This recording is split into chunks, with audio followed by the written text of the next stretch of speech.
मेरे चरणों में अनुराग पूछा।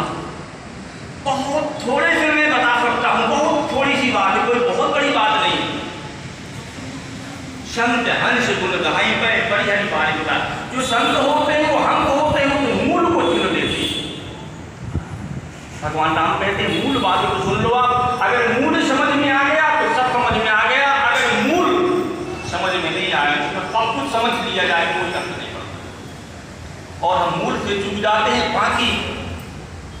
बाकी सब पढ़ते रहते हैं मूल से। भगवान राम आइए समझते हैं क्या कहते हैं लक्ष्मण जी से। थोड़े महाशब कहूँ बुझाई,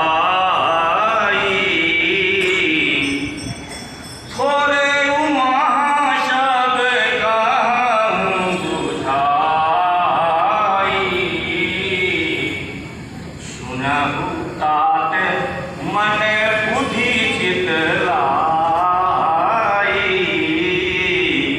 तो दूसरी ने कहा कि हे मुनीश्वरों, आपने बड़ा उत्तम प्रश्न, पवित्र प्रश्न पूछा है, अत्यंत अद्भुत है। इस विषय में तो महादेव जी ही वक्ता है, इसके बारे में हम कुछ नहीं कह सकते।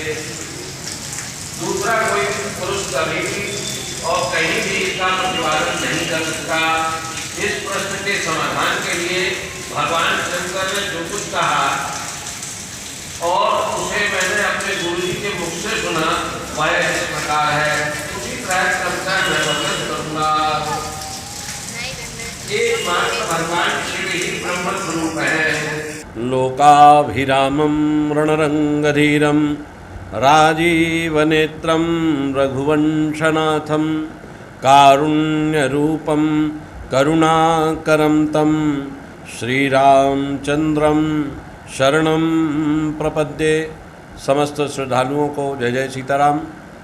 यह अखंड मानस यज्ञ विगत 55 वर्षों से अर्थात 16 अगस्त 1967 से यहाँ पूज्य सद्गुरुदेव नागादेव दिगंबर पंचजूना अखाड़ा के दिव्य विभूति तपस्वी संत के द्वारा श्री वीरेंद्रपुरी जी महाराज के द्वारा 16 अगस्त से यहाँ आरंभ हुआ था। और वह 16 अगस्त का दिन महाराज जी के संकल्प का दिन, और तब से निरंतर यहाँ पर यह श्री रामचरितमानस का पाठ श्री हनुमान जी को, क्योंकि महाराज जी का यह मानना था कि श्री हनुमान जी रामचरित्र को सुनने के रसिया हैं, रामचरित सुनवे को रसिया।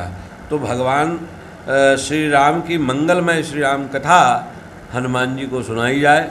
सो वो निरंतर हनुमान जी जो सुनने को बैठे, तो वो आज की तारीख तक यह निरंतर रामचरितमानस का यज्ञ चल रहा है। यह वार्षिक उत्सव का पर्व है। 5 दिन 12 अगस्त से 16 अगस्त तक पर्यंत यह यज्ञ वार्षिक महोत्सव के रूप में चलता रहा है।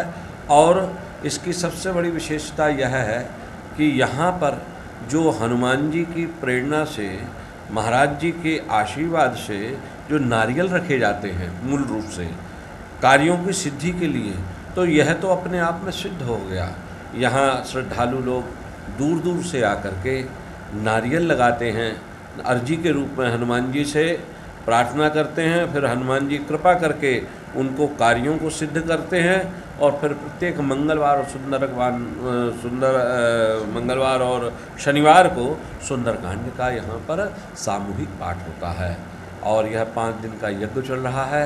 निश्चित रूप से यह लोक कल्याणकारी और पूज्य सद्गुरुदेव की यह मंगलमय कृपा की ही यह गंगा बह रही है। और महंत विश्वनाथपुरी जी महाराज जो वर्तमान समय में गद्दी पर विराजे हुए हैं, उनका संरक्षण, उनका कुशल संचालन और गुरु के प्रति निष्ठा निश्चित रूप से प्रशंसनीय है।